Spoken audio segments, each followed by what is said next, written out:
You guys, I literally bought this shirt for this video. Hey Maddsters! So I've lived in Copenhagen, Denmark for about 4 months now, studying abroad. So I think I know it pretty well. And so I just wanted to make this series of videos to show you guys and talk about all of the great things that you can do here and that you should do if you ever come to visit. So this video is about all of the iconic sights to see in Copenhagen. So I just wanted to share some of my personal favorites. The first up is Nyhavn, and so this is the iconic picture that you see of Copenhagen. It's the canal filled with all of the colorful buildings. Really close to the city center, very easy to walk to.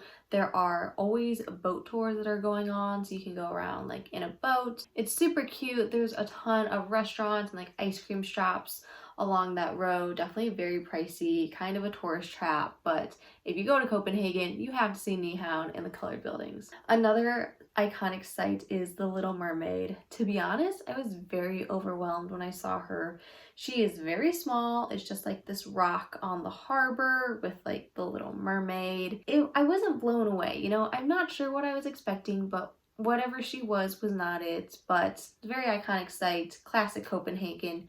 Go ahead and check that out. Another fun thing to see is Christiania. So Christiania is like a small neighborhood within Christiantown. Basically, this is the one spot where you can purchase drugs in Denmark. It's very illegal there, but this city is like Freetown Christiania, which is what they call, like there's few rules. There's I think around 900 people living in there.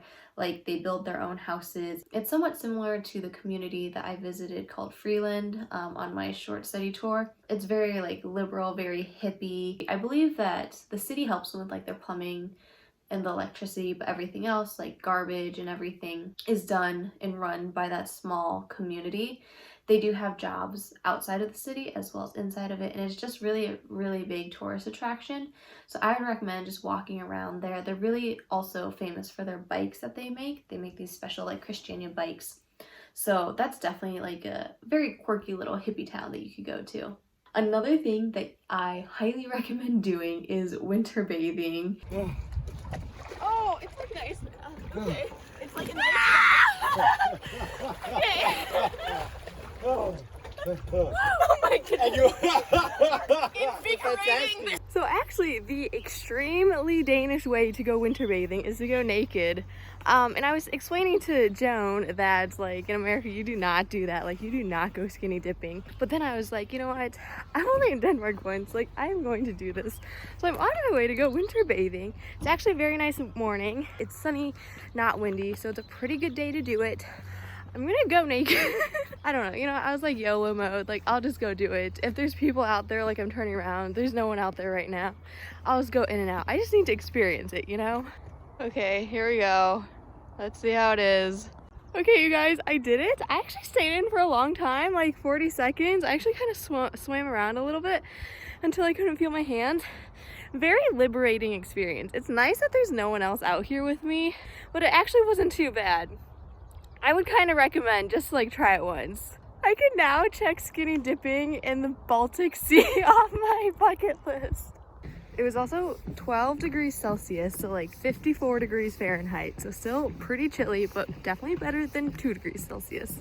This next spot is awesome. It's called Reffen. It's basically this huge food market, like with food stands from all over the world, like kind of like any kind of food you want. So good, super cool vibes, like very grunge, cargo, shipwreck kind of vibe. They open only in the summer. So I think they opened recently, kind of like in April, end of April. But it's like a really fun vibe, and at night they also have like live concerts. So that is very cool and something fun to visit. Another thing which I have not been to is Tivoli. It's basically an amusement park. It's right in the city center of Copenhagen. There's always lines out the door for it. People who've gone said it's very pretty. There's a lot of flowers and gardens there. It's also very clean, and I think that they like the rides as well. So if you want to go to Tivoli for a day, it's just a nice amusement park to attend. And finally, if you have a car, I recommend going to Møns Klint. Denmark is known for their calcium deposits. So they're basically these huge cliffs that are white because of all the calcium. And it was just like crazy because it was like these cliffs were all white and the water was so blue, and it was like a really cool thing to go see. But there's no really good way to get there other than if you have a car. So you can rent a car, or if you know someone with a car, they could take you. It's not too far, probably like an hour, hour and a half drive, depending on where you're coming from. I hope that was helpful for some fun sights to see. Copenhagen does not have as many tourist attractions as, say, Paris or London, but there's still some cool ones that you could experience if you're here. But thank you guys so much for watching. Let me know if you have any other questions. Bye, Maddsters!